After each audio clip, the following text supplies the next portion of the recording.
The true message of the Way of Miracles is that my life and the lives of the people that I work with represent a story that underscores the point that people are more powerful, more capable of doing wonderful things and making miracles than they're presently aware of. The Buddha said, as we think, so we become. So if you want to become a miracle maker, you have to start thinking about yourself differently.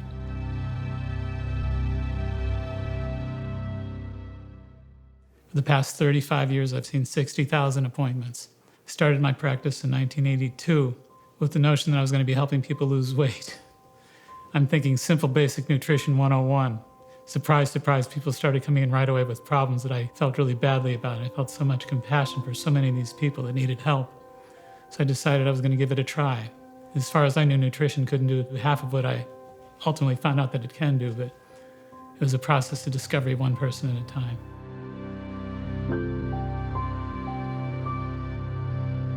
So my name's Kate.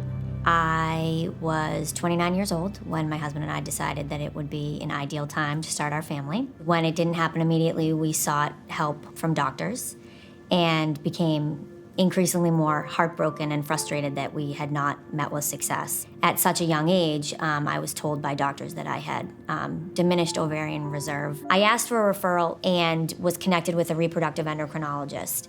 They discovered immediately that I had a thyroid issue. That triggered something to me immediately. I'm 29, I'm not able to get pregnant, and I have thyroid issues. Why is this? The next layer of testing that I did with the reproductive endocrinologist revealed that I did not have the ovarian reserve that a typical 29 or 30-year-old had.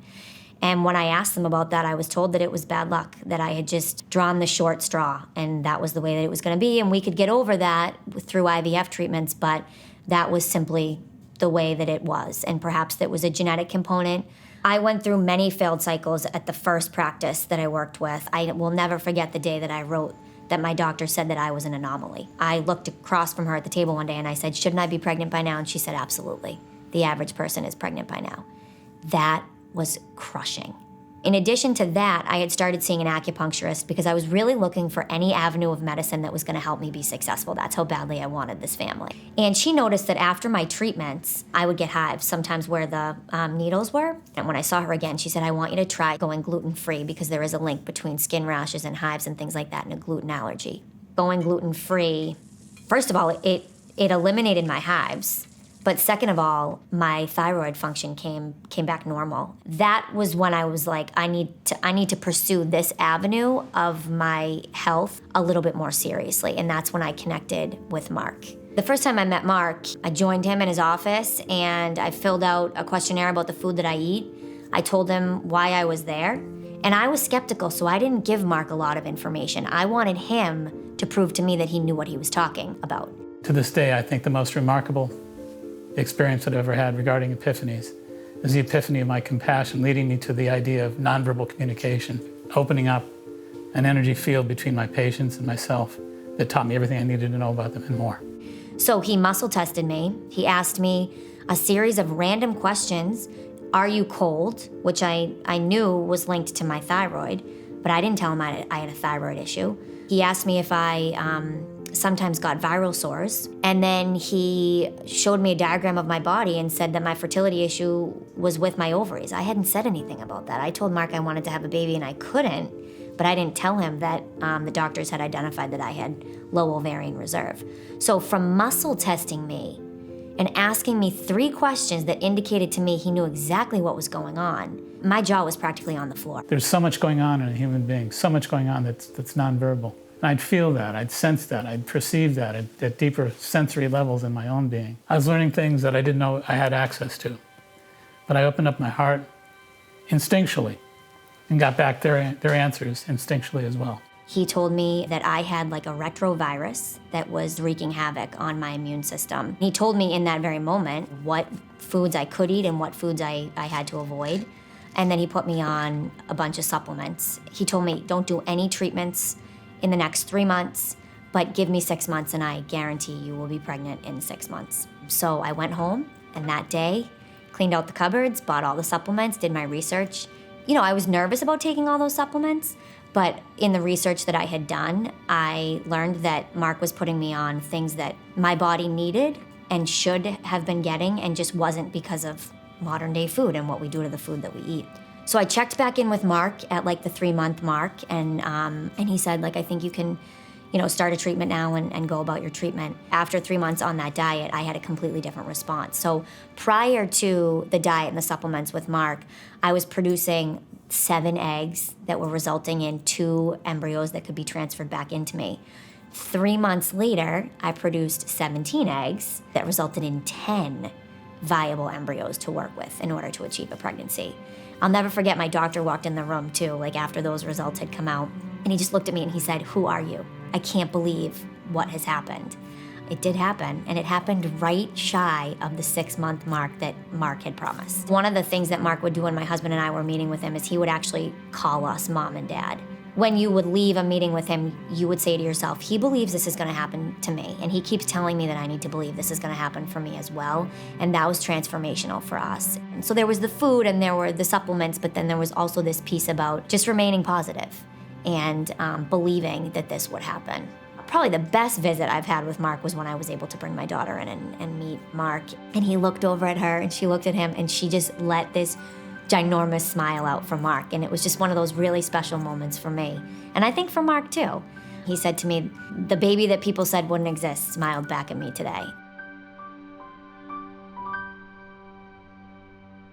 Early on when I first started off, I was kind of surprised to hear that so many patients were having such a hard time with Western medicine. I thought to myself, that doesn't sound like what I was raised to understand. And I expected this highly technological, advanced system of medicine to be consistently errorless and to be efficient and to be capable, at least capable. But for me to find out that so many people were being mismanaged and getting sicker was an astounding reality for me. I couldn't believe it. I thought to myself, well, they have the technology, they have the money, they have the slickness, if you will.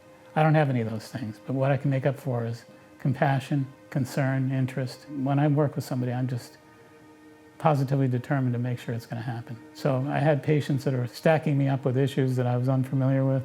They were miles over my head, but it didn't stop me.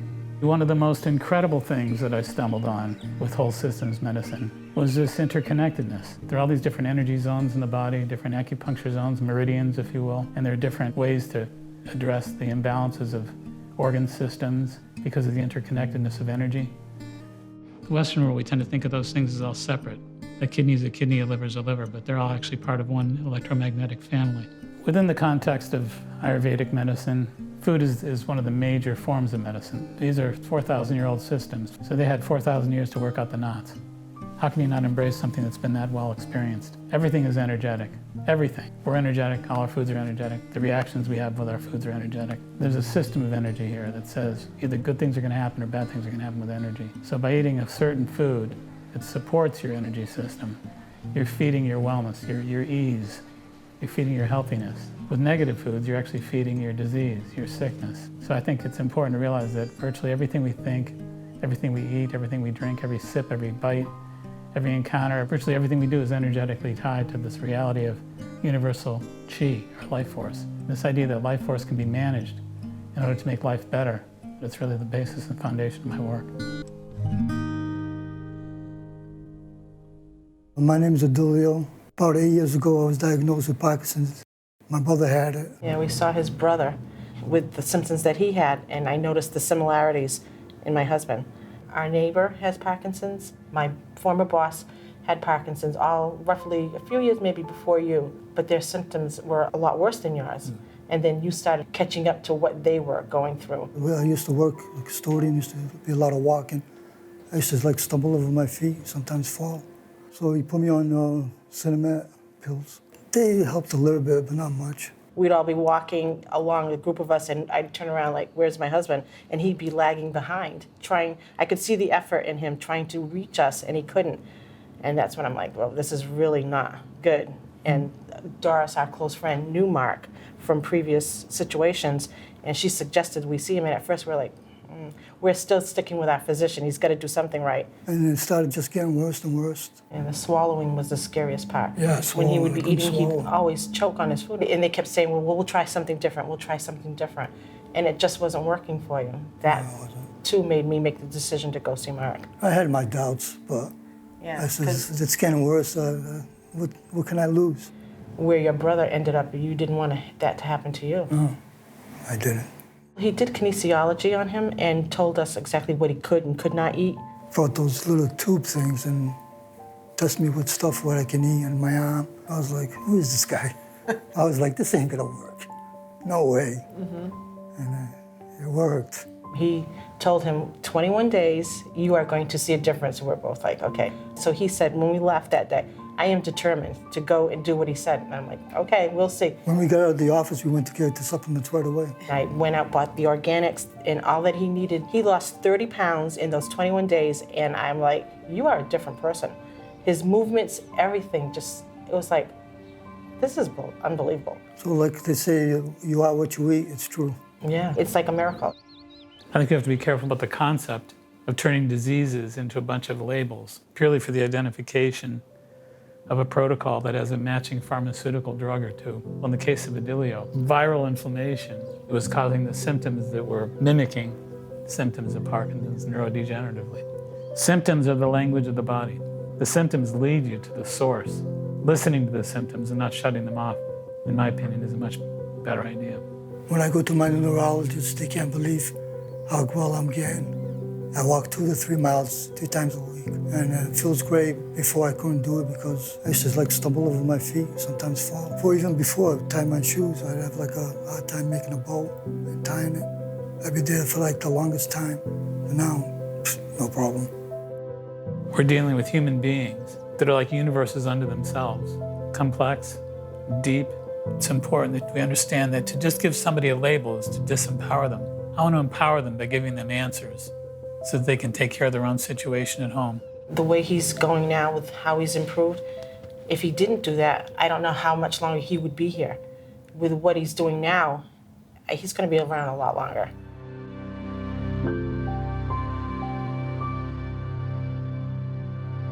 What exists before the physician? What exists is a body, primarily a body with some symptoms that need to be understood. And this is such a small partial understanding of what this human being is before the physician. Helping medicine remember and come back to its roots is to help kind of heal current biomedical sciences and the practice of medicine. And these roots are the traditional whole medical systems. They've been at it a lot longer, for millennia typically, and they had enough time to figure out what a human being really is beyond the physical body. Ancient civilizations have always talked about the power of thought, for example, in affecting our consciousness and affecting our health.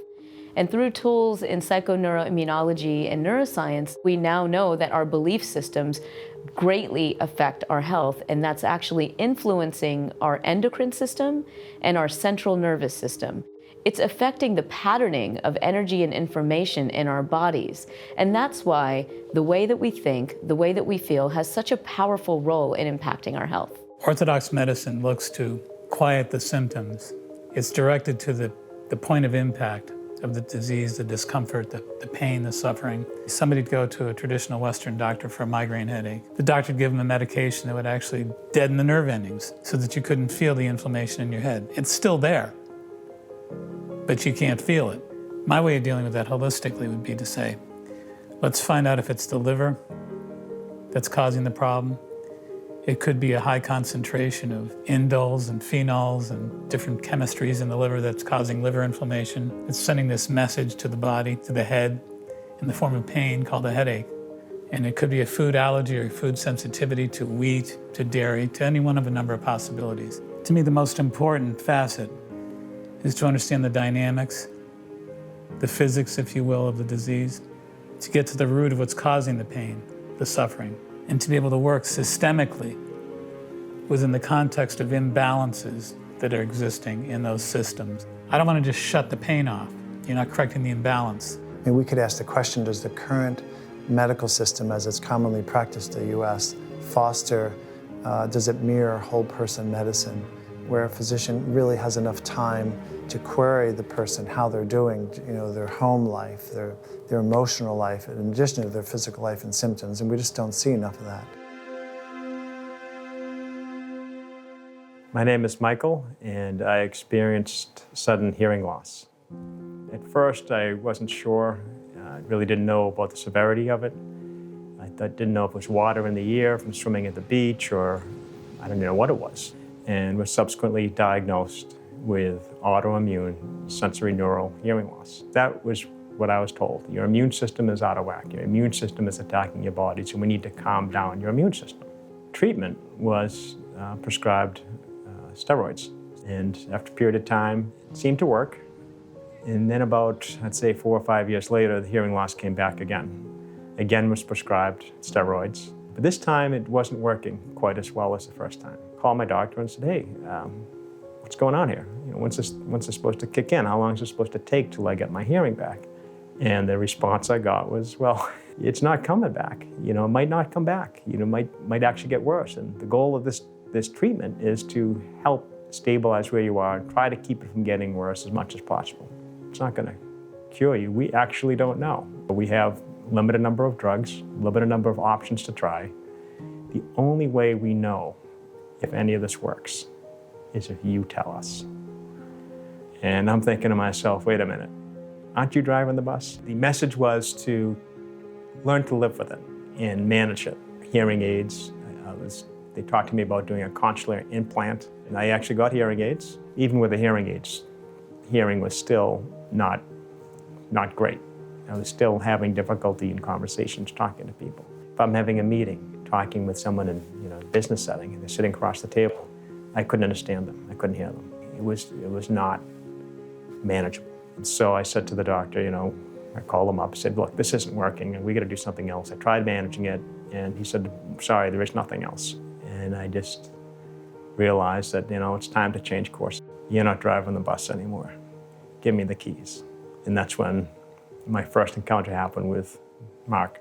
As chance happened, Mark moved into my building. He was just 2 offices down from me. I had heard about him from a number of sources, people telling me their experience, personal experience. In that first meeting, we spent about an hour, did his readings, his energy readings, muscle testing, asked me questions, interviewed me. Meanwhile, I'm sitting there with hearing aids and listening as best as I can. And then he says to me at the end of the hour, here's the problem. Your adrenal gland and your spleen, I think it was. That's the problem. That's the root of your problem. Here's how we're going to fix it. And he prescribed a diet and certain supplements, homeopathic approaches. He said, all right, well, listen, you can't eat X, Y, and Z. And I guess it's easier to think of what I could eat because a lot of things were crossed off. And he says, if you do this, here's how long it's going to take. Here's the result you can expect. And when you come back here, you're not going to be wearing those hearing aids. And I said, wow, okay. And I walked out of that office thinking to myself, I'm driving the bus. There's 600 different lymphatic filters in the main body. They filter germs, bacteria, viruses, allergens, endotoxins, constantly filtering these poisons out of the body. You want them to flow, you want them to move. Back to the idea of flow. If they back up, things get problematic in the head, the eyes, ears, nose, and throat, etc. That's exactly what happened to Michael. His hearing is backed up because of the fact that his lymphatic was swollen with a lot of debris that wasn't being filtered because the spleen was weak. Through an exposure to environmental mold, the mold had entered my body and become fungal. So what he was doing was cleaning that out. It was an adjustment for the diet, but it was very impactful. Hearing started improving, I would say, within a couple of weeks probably. Yeah, then after 3 months, I had actually, like I said, got rid of the hearing aids. I didn't need them. As a result of following Mark's protocol, I now have 90 to 100% of my hearing back. It is a maintenance as well. It's not the quick pill that we're all programmed to say, oh, you're one and done. But it's easy. It's a lot easier than you think. It's actually very empowering. It's a simple question. Do you want to be a slave to your palate, or do you want to be a master of your health? And I think most people would choose the latter.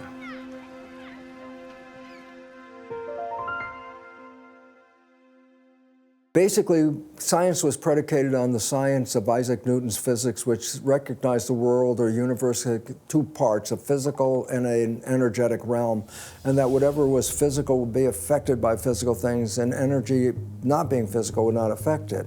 This led to the first separation in medicine of the separation of mind from body. Biology in the West, in fact, since the 17th century, has been modeled on the machine theory of life. The heart's a pump, the brain's like a computer, the eye's like a camera. They're mechanisms, they're machines. But the mind's got nothing to do with any of this. In fact, according to the mechanistic theory of life, the mind doesn't do anything at all. It's a kind of illusion or that hovers around the physical activity of the brain, but it doesn't really influence the brain because that's impossible in a mechanistic worldview. So when you think of mind and matter, it's two different things.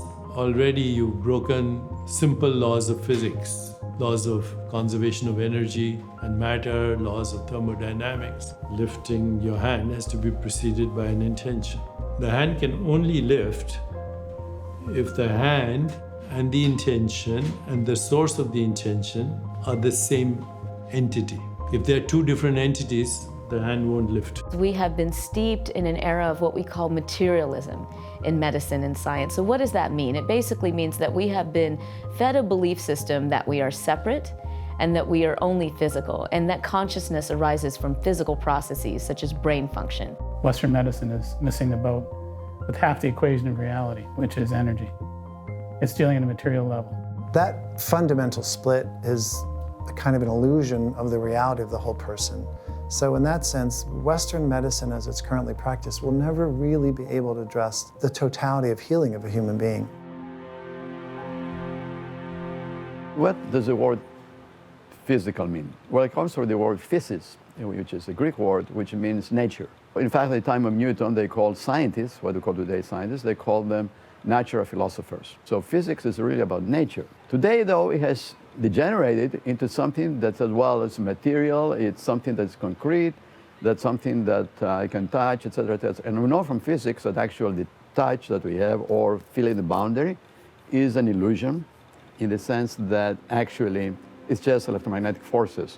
Atoms, which were supposed to be the smallest particle in the universe when physics was being created, turns out that they looked inside and they found there were smaller particles. Oh my God, there are electrons, protons, and neutrons. So there are smaller physical things. But then the revolution came and they said, what are those small things made out of? What's an electron or proton made out of? And then they come down in some kind of metaphysical world like quarks. I go, what does all this represent? And it turns out there is no physical structure inside the so-called particles that create an atom. The atom is an illusion of matter. It's not real, it's an energy vortex. It's all like a nano tornado. Einstein taught us E equals mc squared. Nobel Prize for teaching us about the theory of relativity. Energy and matter are interconvertible and transferable. Do you understand E is equal to mc squared? So you say, well, on one side you have E, energy, on the other side you have m, matter. So Einstein said matter and energy are equivalent to each other. Are you going to call it matter or are you going to call it energy? So maybe a better term is mass energy. One word rather than mass and energy. In 1931, Werner Heisenberg won the Nobel Prize for teaching us that energy makes up 99.999% of reality. We have our five sensory connection, our three-dimensional tendencies. So we're only able to see and perceive and connect with and communicate about and understand what we see and what we can touch and what we can feel. We don't go beyond that. So in modern quantum field theory, the only reality is vibrations of energy. Those vibrations of energy are called quanta. They're called particles, condensed forms of energy. Matter itself is made up of fields and energy. Energy is what makes things move, act, have activity, and fields are what give shape or form to the way the energy is organized. And if we take a step further, it starts to clarify a much bigger picture, that we are electromagnetic beings, we're energy beings, that everything is energy. Diseases are energy, viruses are energy, bacteria are energy.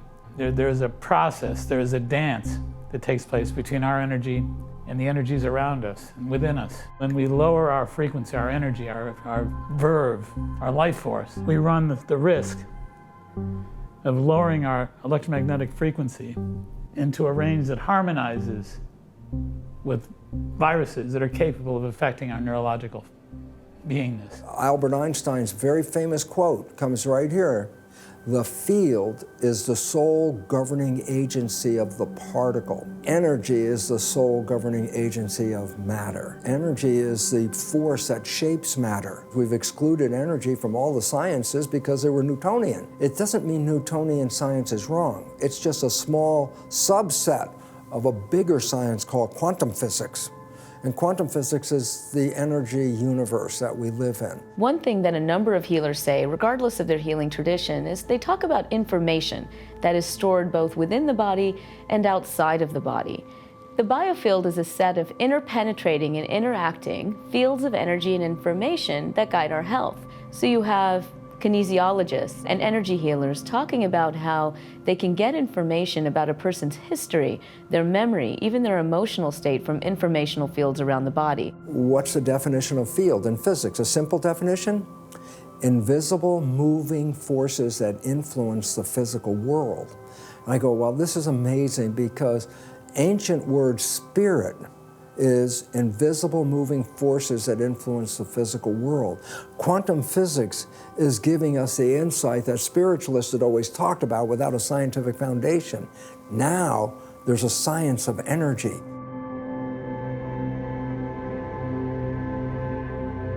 My name is Elizabeth. I had breast cancer in 1996. I went off on vacation, found something hard, and basically was filled with dread immediately from my first encounter with that lump. Within a couple of weeks, got the diagnosis, yes, you have breast cancer. It had to be chemo for 6 months and radiation for 3 months. Then I first had a lumpectomy. And after the lumpectomy, in my heart, I felt that it was gone. I felt like that's where I should end, but I was very fearful. I had 2 young girls, kindergarten, 2nd grade. So I began the chemo, dreading it, feeling like it was just the wrong thing to do. By the end of the 6 months, I was physically a wreck. It really took a toll on me. I felt so unwell in every way I can possibly describe. And I had no energy, I was nauseous, I felt weak, eyelashes, eyebrows gone, hair, just to see the impact all over my body physically, but inside of me, I just felt like I was a walking dead person. I had the life sucked out of me. I tried to stay on track in my life for my girls, so I would go in and help in the classroom as much as I could, but I just remember sitting in those little chairs in the kindergarten room and trying to do something with a child and just like, oh my God, just trying to get through the process and be up for them and be myself. But it was hard. It was hard. When the 6 months were up, my daughter in kindergarten had a friend over for a play date. It was the very first time they played together. I didn't know her, I didn't know the mom. But when her mom came to pick her up, she pulled out an appointment card and handed it to me, and she said, "This man can help you. I have an appointment with him next week, but I cannot make it. And if you were to try to see him, it would be months down the road. He has a long waiting list. So here, take this, go see this man next week." And I had no idea who it was, why I was going, but I went. I just felt it was a strong message. I needed to pursue this. So when I went to that appointment, my very first time meeting Mark, I can't even describe how different that appointment was from any doctor's appointment I'd ever experienced before. It was just a whole different world of talking about health, your body, disease, energy, your spirit. He just wove everything together versus just talking about your body and what drugs we're going to put you on next. There's a more meaningful experience that's taking place just based on the talk, just based on the conversation. So the minute you come in, you're feeling that you're being addressed at a deeper level in ways that you don't even address yourself, perhaps. He taught me things that I just had no idea were a part of wellness, like your pH. It's often too acidic, And that's the environment in which cancer cells thrive. And disease in general, cancer included, is an obligate anaerobe. That means it doesn't like oxygen. Disease can't live where there's oxygen. But by the same token, sickness manifests quite readily where there's not an alkalinity and not a lot of oxygen. Sugar produces a very strong acidosis in the body. Sugar, sugar, sugar, sugar. I've been a sugarholic since I was a child. So that just made so much sense. He sent off a hair analysis, and that yielded a lot of information about what was going on in my body in that moment and what we needed to do to bring ratios back into balance. And in that appointment, I just learned so very much. That was the beginning of my feeling empowered. Like, I have a role in being well here. So we worked on my diet, worked through supplements and food to get me healthy again, make me feel like myself again. And I trusted everything he said. I took everything he said, and within a few weeks' time, our family was going off on a ski weekend with another family, our best friends.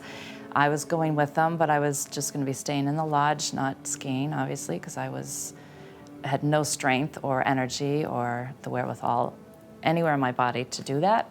But when we got there, the first morning, everyone was going off to ski, and I thought, it's gorgeous out there. I actually feel pretty good. Maybe I'll try this. So I got some skis, went out on the bunny slope, and I just took off. I said, I gotta go, I gotta try this. I think I can do it. And I did, and I literally was going down this hill singing and crying, which I'm gonna do now. Just filled with joy, because I was back. I was back. It took a few weeks. That's all it took. Eating properly, eating the right foods, taking the supplements that brought me back to life in no time. It felt like a true miracle. It truly did. Healing is you breaking through the walls of limitation. It's building confidence. It's building determination. It's reaching beyond your grasp. It's breaking through the thresholds that are binding you unconditionally. Every now and then people ask me, when they learn I had breast cancer, how long's it been? And I do the math, and it just amazes me. It's now been 22 years.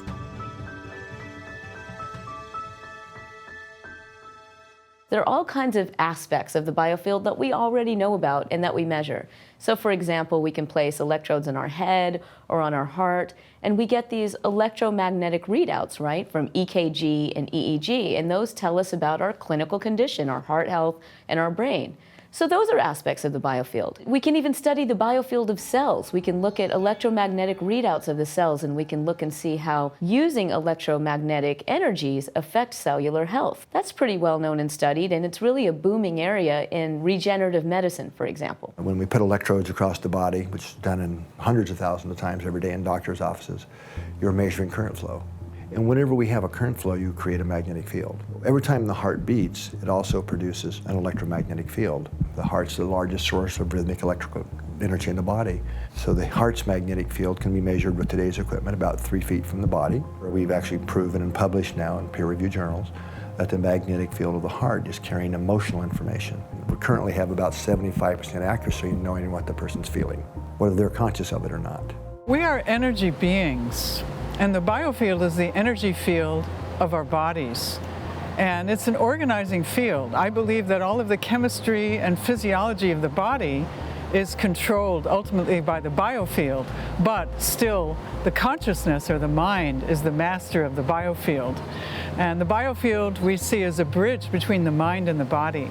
Your energy field has a consciousness. It thinks, it feels, it's part of your living force. We're designed to react energetically to everything. It's part of our neuromuscular defense system.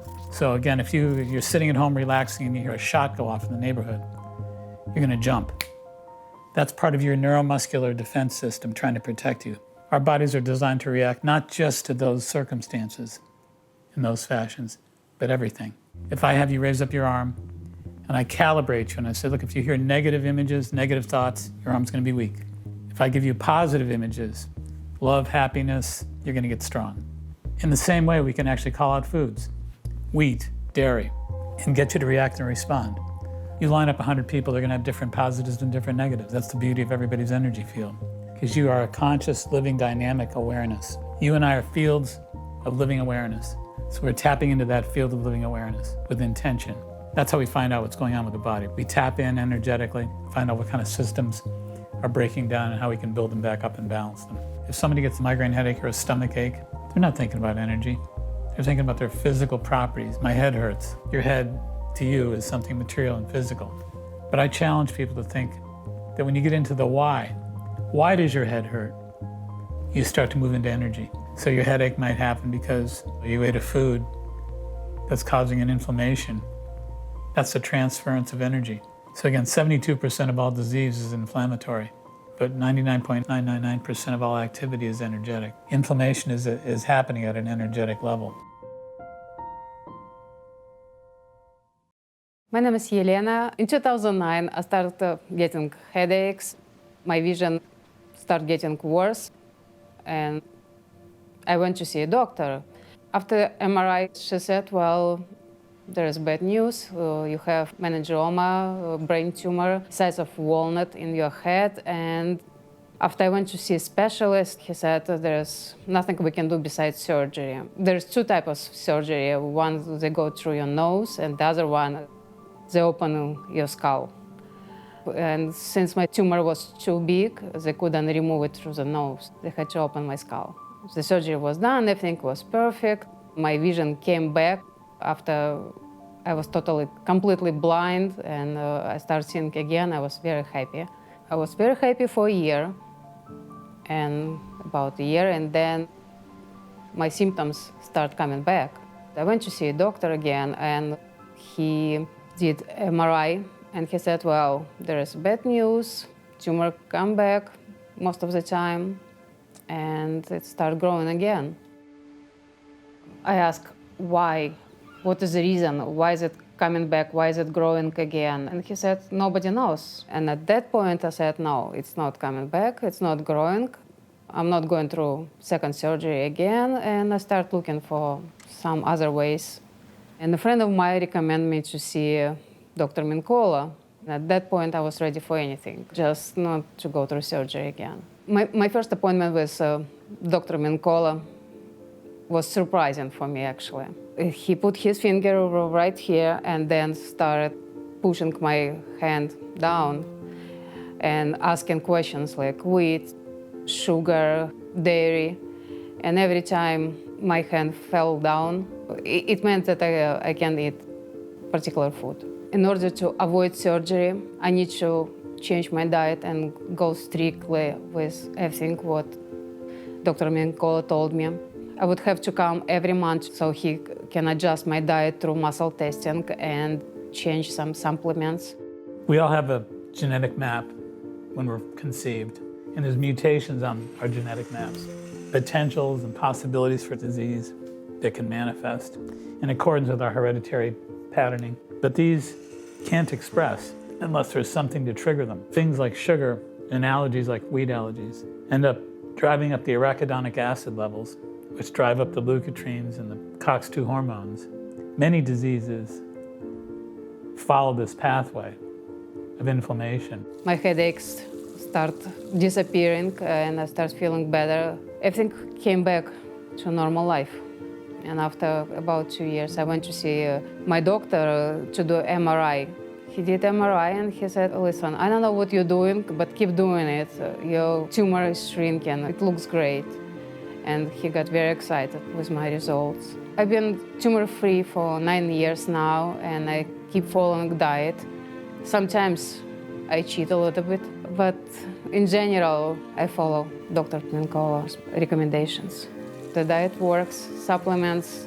I think this is a miracle, the food, energy. It's incredible to know that with changing diet, you can shrink tumor and feel great again.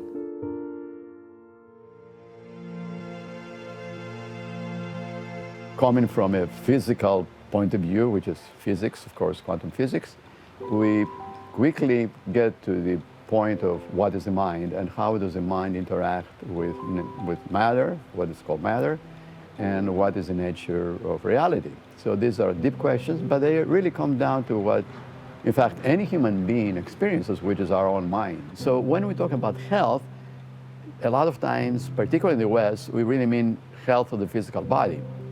However, as the ancient Greeks first said, you know, you can't have a healthy body without a healthy mind.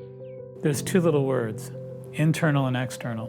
When somebody has a bunch of problems like headaches, rheumatoid arthritis, stomach aches, whatever the case may be, we want to know if the lion's share of those problems, if most of those problems are being caused by something internal or external. Internal is spirit, emotion, thought. External is cells, tissues, organs, the body. So we want to make sure we have a distinction here. We know the difference between the internal self and the external self. Our culture has kind of programmed us to think of ourselves and associate and identify with ourselves from the perspective of physiological, the idea of external, as I would call it, cellular. We don't spend a whole lot of time going internally, relating to the concept of self from an internal perspective. We don't understand emotional IQ or emotions. We don't understand spirit very well. We don't understand so many very powerful, powerful components of self that have a great deal to do with disease and healing. And one of the key messages of the Way of Miracles is that people have a very powerful internal self. People have a very powerful spirit. People have a very powerful emotional self, a very powerful mental self.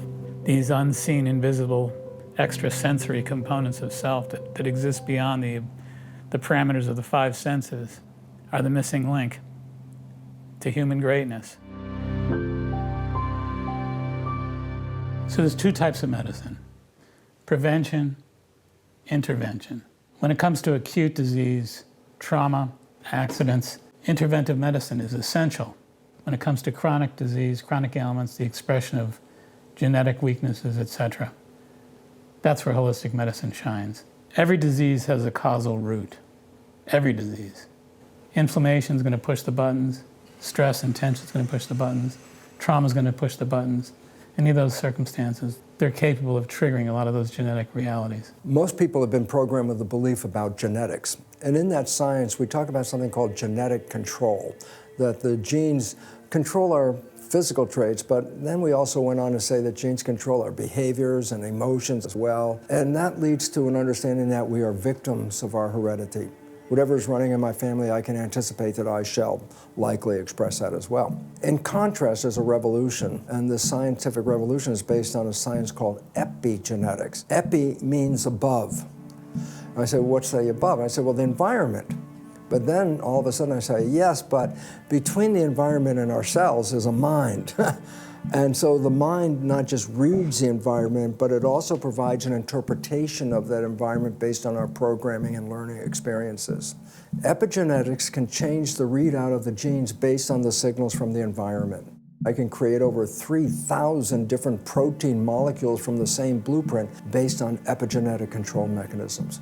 Since it's based on the environment and our perception of the environment, those are things that we can control. Genetics gave us the belief we were victims of heredity, and epigenetics turns the table because epigenetics says we are masters of our genetic control because we can control our perceptions and we can control our environment. You know, about 50 years ago, the field of psychoneuroimmunology didn't even exist because in Western science, we didn't even believe that our mind and our emotions could affect our physical health. But that has changed dramatically, and over the last 50 years, we've not only learned that the brain is connected to the immune system and the hormonal system, but our emotions affect us deeply. More often than not, the root of disease is energetic.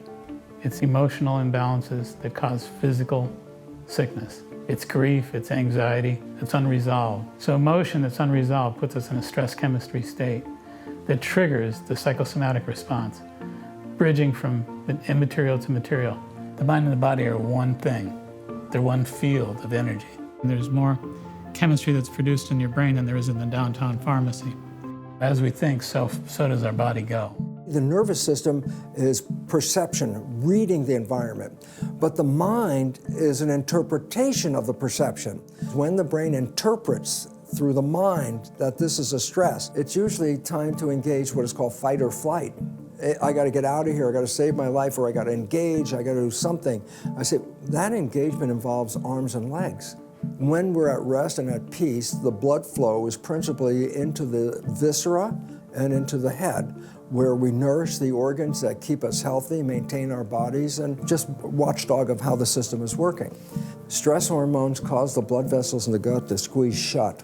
That pushes the blood to the outside. It shuts off maintenance of the body. The immune system is one of the most energy-using systems in the body when it's working. Stress hormones shut down the immune system to conserve energy so we can use that energy for fight or flight from the exterior threat. And then there's a last one, which I always call insult to injury, because the blood vessels in the forebrain conscious area squeeze shut.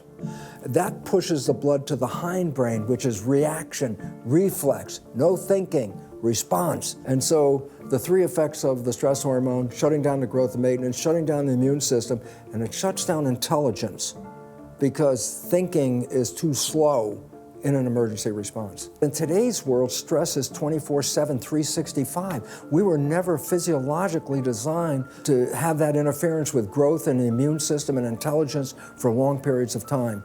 So now it turns out up to 90% of illness on this planet is directly connected to stress.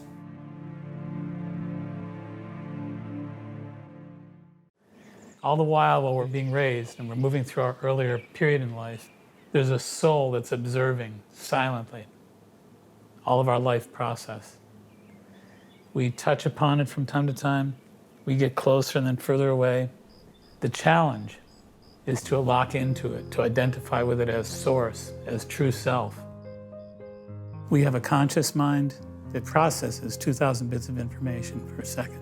We have a subconscious mind that processes 400 billion bits of information per second. The conscious mind is in the moment, thinking about life, solving problems. The subconscious remembers everything. You could take a drive from here to New York. You look at a license plate, you look at a tree in the distance. That's stored forever in your subconscious mind. Superconscious is entirely different. It's referred to spiritually as the Atman or the Brahman. It's higher thought. It's elevated thought. It's limitless thought. To attain that higher consciousness is ironically a matter of doing less, not doing more.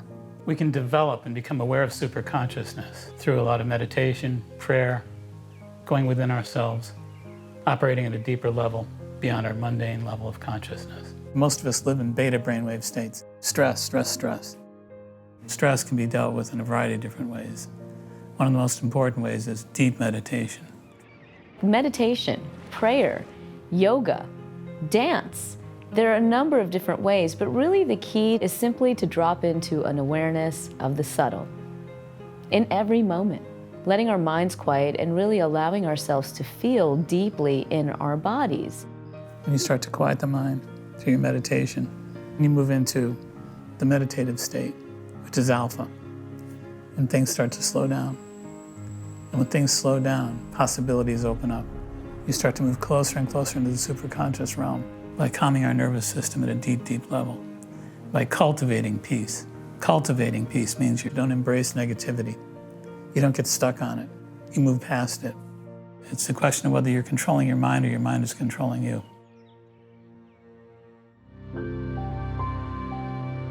My name is Elizabeth. I basically just grew up a really sick kid. I was in and out of children's hospital multiple times per week for periods of time growing up. Always had a cold or some sort of virus or flu or scarlet fever or mono. I had like pre-diabetes or was pre-diabetic, hypoglycemic. When I was 18, I was a freshman in college. I woke up one morning with debilitating pain, like truly debilitating. I went to the ER then, and eventually after lots of tests found out that I had pancreatitis. Doctors were not sure why at first. They did more tests and tried to figure it out, and eventually they found out that I had an atypical form of cystic fibrosis. I just read a lot of stuff about typical cystic fibrosis and how life expectancy can be very young, mid-30s, younger. That was just, I would say, a tough time in general, starting to think about these things so young and wondering what was going to happen in the future. Another doctor that was really significant during this time was my GI. I remember one of the first questions I asked him after I got diagnosed, will I still be able to study abroad? Like, is this still possible? And I was all excited. And he kind of paused. And I remember he looked down at me and he was like, we'll try our hardest to get you over there. I just kind of realized this is serious. My mom made an appointment for me with Dr. Mincolla, who was recommended to her by a family friend of ours. My mom and I came prepared with like my massive file. And I remember being like, do you want to see my blood work? He was like, no, I don't need any of that. Elizabeth was a little bit of two different issues converged. Her pancreatitis, of course, had a lot to do with carbohydrates, starches, sugars, processed foods. I think that her atypical cystic fibrosis is more correlated with a lot of the stress that she was under, as well as her diet, which had to be largely an anti-inflammatory diet as well. He gave me a list of foods and he said, basically eat these foods and don't eat these foods because these foods react well to your body and these foods don't right now. The things he was telling me to cut out were things like wheat, gluten, dairy, soy, corn, yeast, vinegar, nuts, seeds. Yeah, we walked out, I think, kind of unsure if I was really gonna stick to his protocol and if it was really gonna work. And then, oddly enough, I woke up the next morning with pancreatitis and had to go to the hospital. I realized in a big way that I have a pretty high level of responsibility when it comes to my health and decided to follow Dr. Mincolla's recommendations to a T. Once I kind of got a ways into following the protocol, realizing that I could get healthy and was getting healthy and was healthy, it really made me realize that I and we have the capacity to heal ourselves. I was like, why is not everybody shouting this from the rooftops? All this time, my body was trying to talk to me. It was almost like it spoke a language that I didn't understand. It suddenly opened up all of this space to explore other things, like how can I become even healthier and how can I not only make my body healthy, but how can I make sure my mind and my spirit are healthy. We worked spiritually with her quite a bit, trying to get her to understand that she didn't have to carry her stress in a daily nervous system that was peaked. A lot of people just don't edit their stress, they carry it.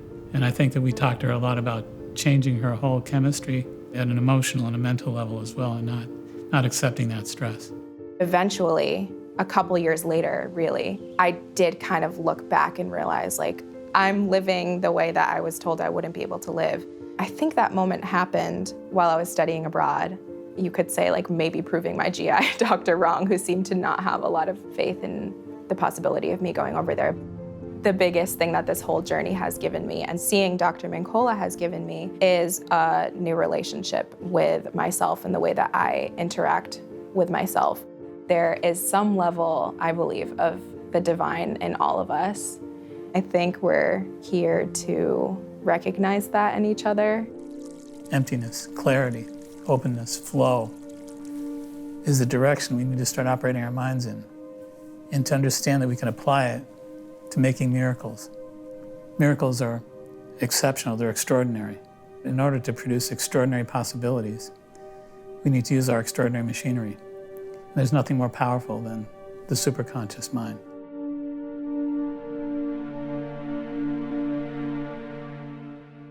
Regeneration is inherent in all life, and this enables the ability to recover from diseases, wounds, and injuries.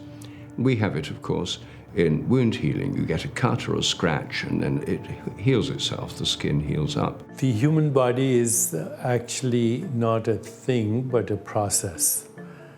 And it's a process of recycling. The blood is being regenerated all the time, and the intestinal lining, the skin, is continually being replaced. So this ability to heal and regenerate is just intrinsic to the very nature of life. Humans were healing and regenerating and recovering from diseases long before doctors came along, or even shamans. In fact, everything that's alive on the planet today has had ancestors that have survived for several billion years. Otherwise, none of us would be here. So we rely on this intrinsic healing capacity of the body. And the healing capacity is influenced by nutrition, the environment. It's also influenced by emotional and mental factors. Your consciousness is translating your experiences into chemistry, and that chemistry could be chemistry that supports health or chemistry that supports protection. So we find ourselves in a mutual exclusive situation. Am I in growth or am I in protection? I say, well, then it's based where your thoughts are. We've been very interested in the phenomenon of gratitude, particularly in our cardiac patients. It's really been remarkable in the sense of the literal power when you help a person activate and engage in some of these foundational, I consider them attributes of the soul itself, and bring it more as a daily activity and practice and perception in their life. They change spiritually, get healthier, and depressed mood reduces, their fatigue level reduces. We've done a lot of blood work on these patients, looking at traditional biomarkers of cardiac function. These go down dramatically, which normally doesn't happen. But for example, we had a group of patients randomized keeping a gratitude journal. And we asked them every day, please write down 2 or 3 things that you're grateful for. At the end of those 8 weeks, the patients who had been assigned to gratitude journaling had about a 24% reduction in the inflammatory load as we measured it. And the patients who continued as usual care, they either stayed the way they were, or they got a little bit worse over those 2-month periods. So this is very powerful. When we're feeling things like compassion, love, gratitude, kindness, we naturally go into more heart coherence, which is, if you look at it on the graph, it's kind of a sine wave looking rhythm. But to have that rhythmic pattern means a lot of beneficial things had to go on inside of our body for that to occur. So it's reflecting not only increased synchronization within the different parts of our brain and nervous system, but synchronization between our blood pressure rhythms, our heart rhythms, our respiratory rhythms. The heart and brain, they get measurably more synchronized. So we now know, many hundreds of studies later, that this is an optimal state. When you're feeling frustrated or anxious or overwhelmed or these types of feelings, the heart's rhythm, the pattern of it, becomes very chaotic looking. So that is literally reflecting a lack of synchronized activity within the brain and nervous system. And I think that's why a lot of people call them negative emotions. And when people are depressed, and that's a common feature typically of cardiac disease, depression itself tends to be a phenomenon of contraction in the world. People feel more and more isolated. But gratitude as a practice is an opening. It's a willingness and a reopening out to the world around them, and that's what the patients would report. While we talked about what fear does, releasing the stress hormones into the system that readjust the physiology of the body, we also have to recognize that love also releases chemistry, but totally different chemistry than fear. Love releases wonderful chemicals such as dopamine, pleasure. We release vasopressin, that makes partners attractive to each other, so that holds that bond. The bonding is from oxytocin released in love, which says connect with this source of love, and growth hormone. And that name is obviously, it causes a growth and maintenance of the system, because love is the chemistry of health. Stress is the chemistry of protection. So I say, well, then I'm changing the environment inside based on the consciousness. The fundamental common element has to do with connectivity. The average person lives a life of perceived separation from other people in their environment, from the world itself. And I think since that is a fundamental illusion, the presence of that illusion in the person's psyche is always a bit of a strain and a stress as the time goes on. The mind is not the brain. The brain is a biological form that lives inside your skull. It's like a heart, a liver, a kidney, and a gallbladder. But the mind is a very different property. It's an infinite property. I always like to say that the brain is somewhere, the mind is everywhere. We have an understanding that consciousness, which is controlling our biology, is in our head. We put wires on a person's head, it's called electroencephalograph. I'm reading brain function. I say, yeah, but where is it? It's inside the head. And electrical activity is conducted to the skin. That's where the electrodes pick it up. There's a new device called magnetoencephalograph, not EEG, MEG. And this is mind-blowing. The probe doesn't touch the body at all. The probe is out here, and they're reading the consciousness activity of your brain. Stop. The point is this: your thoughts are not contained in your head. You are broadcasting your thoughts into the field. Many of us have had experiences of being around someone where we left feeling really charged up, or the opposite, we felt drained. My emotions actually go beyond my skin. They affect others. My thoughts actually affect the field of energy around me and can affect others. When we're in the heart coherent state, loving, compassionate, kind states, several studies are now showing that that actually has a lifting effect on the others within our field. So our nervous systems seem to be exquisitely tuned to the magnetic fields produced by other people. Everything made out of energy is interconnected because energy has no barriers. That means everything in the universe is part of the same energy. And that means no separation. Ancient medical systems were based on spiritual traditions that understood the interconnection between spirit, earth, the elements, our bodies, and our emotions. They are all connected.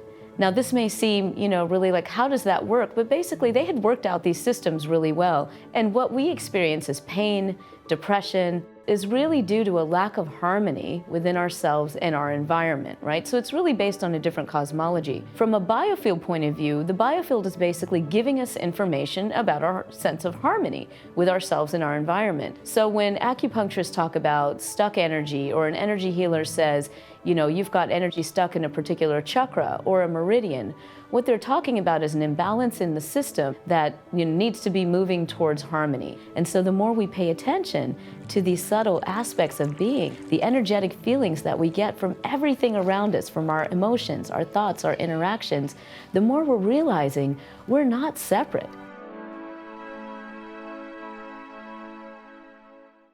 My name is Diane, and I've been a patient of Mark Mincolla's for 36 years. One of the main issues that we addressed during those 36 years was my being an addict.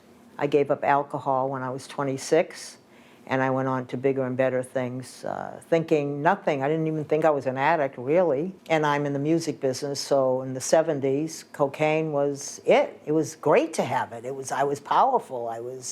I could give it to everybody and celebrate, and I was told that it was not an addictive drug. That's not true.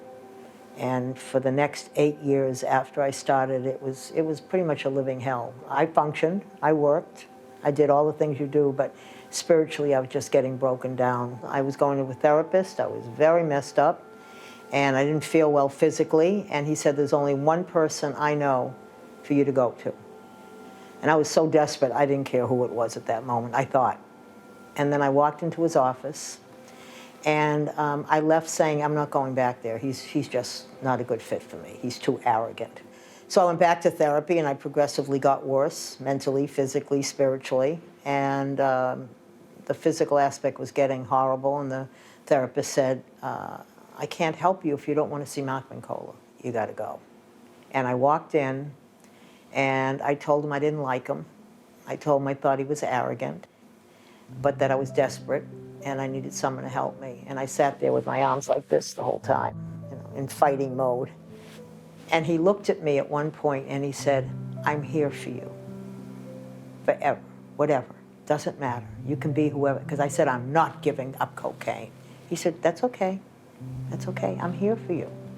And that was it. So when a patient like Diane comes in to see me, I just made it my #1 obligation not to go to her spirit, but to go to my soul. Because if I go to your spirit, I'm going to go down with you. Part of the reason energy is contagious is because you're coming from a place that's not source. So the person that's with you is not in source. Guess what? You're not going to be in source. So by the same token, Diane comes in, she's in broken spirited mode. I'm not going there. I'm going to my soul. I'm going to ground both of us.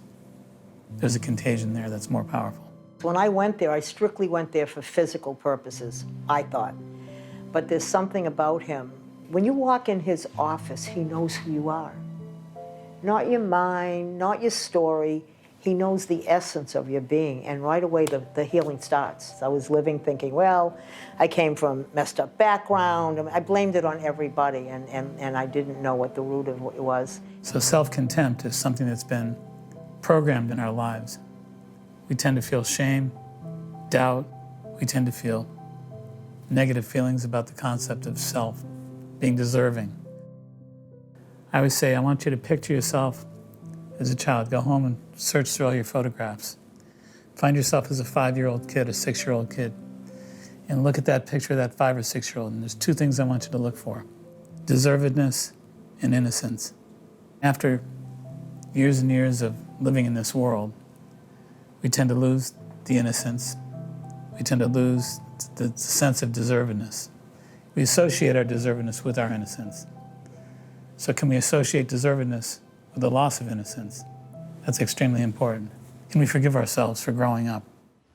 To really overcome dis-ease, we have to be willing to embrace and forgive ourselves for being adults, and to love ourselves at a core level, not at an ego level. We don't want to love ourselves conditionally. I'm not talking about loving yourself because you won the lottery.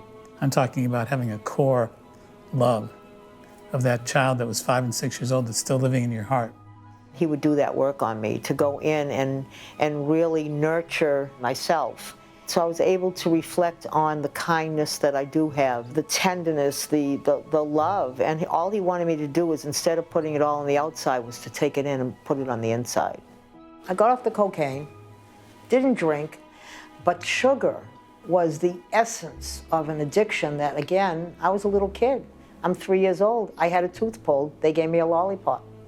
I did something else. I fell down. A doctor gave me ice cream. So to me, sugar was nurturing. It was loving. And little did I know what it was really doing to me also. I was getting progressively sick again, just filled with mucus to a point where I thought I had pneumonia. It was horrible. And I lived like that, and I thought I was dying, and he kept saying, Diane, you've got to give up the sugar. You got to give it up. Addiction is compensation for hurt. I have a hole in my heart that doesn't heal. Addiction takes sugar, love, money, whatever, from the outside, and it attempts to patch up that hole in the heart, which lasts for a short period of time. To heal the heart from the inside out is to occupy your own heart with your consciousness, to venture and journey into your own heart, to admit the pain, to acknowledge the pain, to confront the pain, to feel the pain, all the way through. That pain transformed things in me where I have been reconnecting with letting go of the fight. So people can be addicted to substances, they can be addicted to behaviors. I think control is one of the most powerful addictions that I see every day. One of the most powerful healing agents is when people finally get clear about the fact that by letting go, they support flow and not resistance. I would cry a lot. I would feel, and I didn't even want to feel. I certainly didn't want to cry in an office, like that. But that's his magic.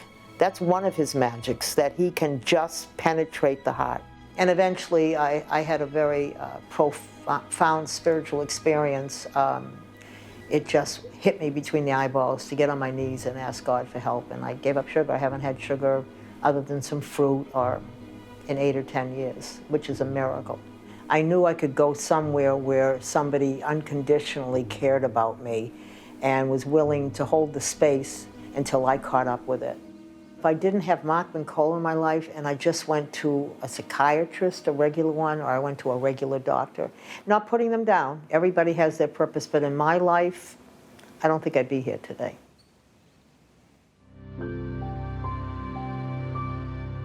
We misidentify with a persona, a mask. The actors in ancient Greek drama or tragedy or comedy, they were wearing masks. As an actor, we wear a mask. Let me propose that as human beings, we wear what is known as human nature. It's a mask. When you take it off, that mask, what is behind? We're programmed in this culture and in the Western world to believe that self is a personality with an ego. And self is all about value that has to do with performance at a certain level, I guess I'd say. Having a doctoral degree in health, all these things make me more attractive to myself. But if I don't have those things, or if I lose those things, then I'm suddenly not worth my own love, my own attention, my own care. And I'm not feeling loving, I'm not feeling complete, I'm not feeling whole. So I think it starts with a re-identification of self, not as an ego, not as a personality, not as a cellular being, but as a soul. It's much easier to love a soul than it is an ego. A lot of people that I counsel get in their own way and don't really know it. They're not totally aware of it. But there's a lack of faith in self, there's a lack of love in self, a lack of belief in self, a lack of willingness to accept power. It kind of intimidates people. Little old me having power, I don't know if I trust that. I don't know if I deserve that. The fundamental thing that really all healers say, that really is the common denominator of what healing is. It's not about curing. It's not about ridding ourselves of something that we don't want. It's turning towards that which causes us suffering and holding it in a space of love. And what they're doing is helping us open to that space of love. And fundamentally, it's for us to love ourselves, because everything in the outside world is a reflection of our inside world. Healing in part on the level of the mind is to be able to have a deeper understanding of the expansiveness of our own nature. You know, there's a field of what's called transpersonal psychology, which endeavors to understand the different features and times when that phenomenon can occur. If a person has this belief that they are their thoughts or some specifics of their environment, and something happens, whether it's a beautiful sunset, for example, where they just go a little bit beyond that current identity they believe themselves to be, and they find there's something, they're a little bigger, or they encompass more than they thought. That's a transpersonal phenomenon, as it's called.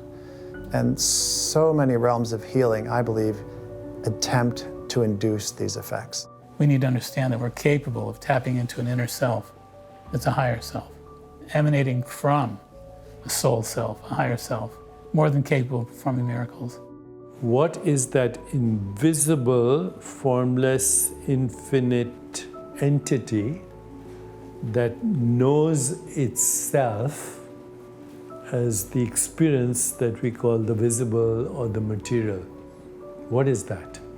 And do you know it? Do you know who or what you are?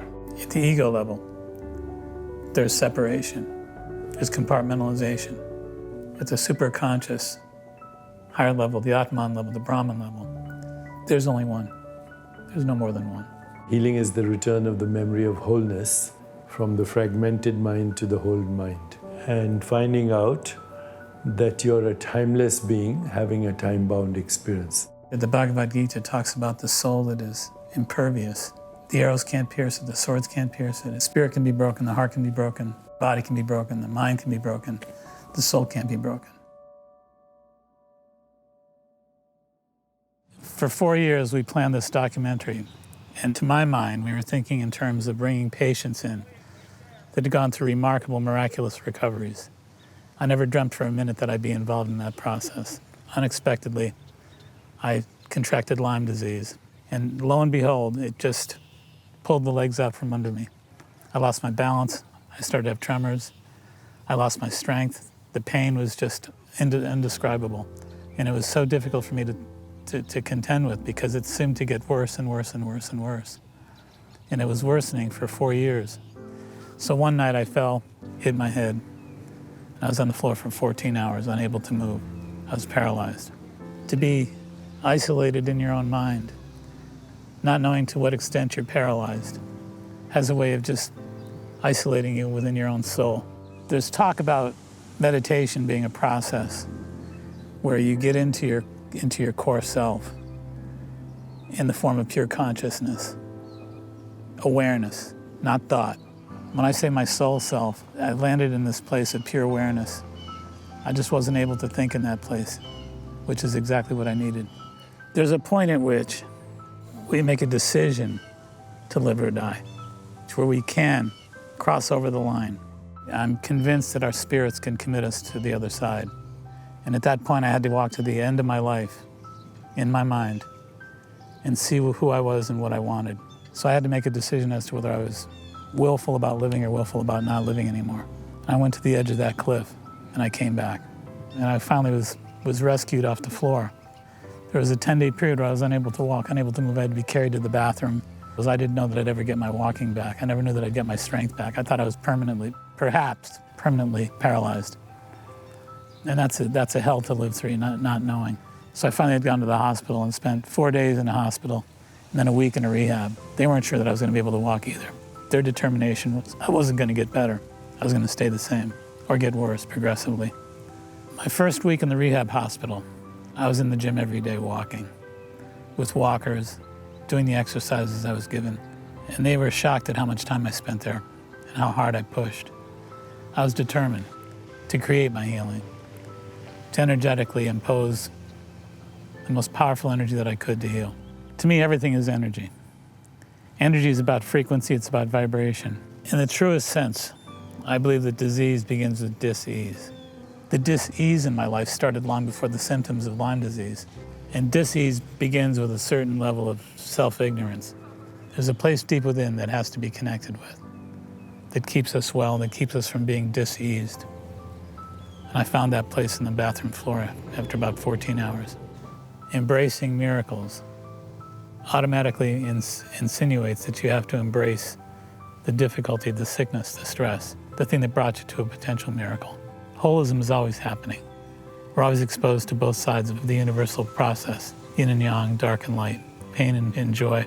We need to embrace the whole and make a decision to embrace wholeness as it is, not as we'd like it to be.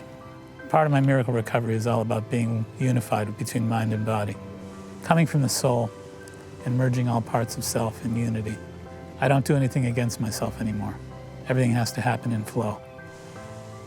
There's a certain level of BS that we go through in this world. I had a lot less of that going on.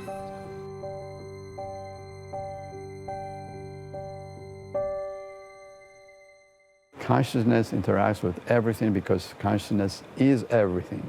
Because its very nature is to create. We fall into the trap, our own trap.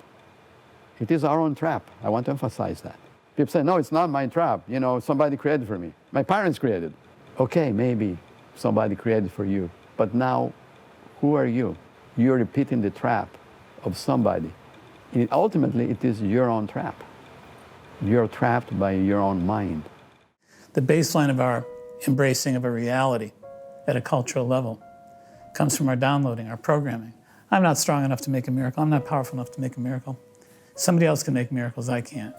The Buddha can do that. Jesus can do that. Muhammad can do that. I can't do that. That's a mistake. That's a big mistake. Making a miracle is a possibility, but it begins with seeing it. It begins with accepting the possibility of it as being very real.